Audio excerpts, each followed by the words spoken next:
kejayaan teragung bagi seorang ayah ialah ketika mana memastikan anak-anaknya juga mengambil buku amalan dengan tangan kanan dan anak-anaknya juga adalah ahli syurga. Kalau tak lulus takat di dunia periksa, yang tu bukan penentu ahli syurga atau ahli neraka. Kalau ayah tak boleh nak bagi anak dia semua berjaya dapat gaji 8,000, 10,000, 12,000, itu bukan penentu untuk anak dia menjadi ahli syurga ataupun ahli neraka. Kalau ayah tak mampu melahirkan seorang anak yang kacak, yang cerdik, yang sega, itu bukan penentu untuk anak itu menjadi ahli syurga ataupun ahli neraka.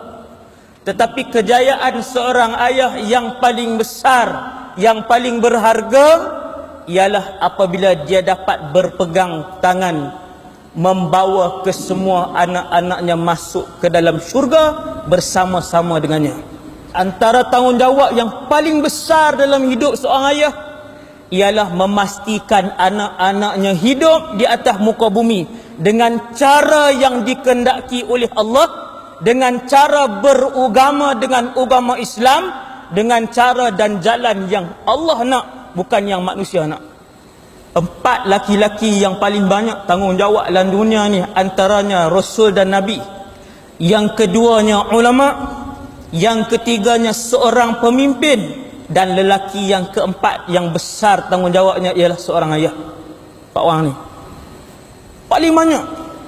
Sebab itu seorang anak mampu untuk menggagalkan ayahnya daripada masuk ke dalam syurga Allah, iaitu ketika mana si ayah dia seorang saja mai semayang 5 waktu, ketika mana si ayah dia seorang saja yang menutup aurat, ketika mana si ayah dia seorang saja yang mengaji fardu ain, dia biar anak-anak dia tak mengaji, dia biar anak-anak dia tak kenal Allah, dia biar anak-anak dia tak semayang, dia biar anak-anak dia tidak menutup aurat.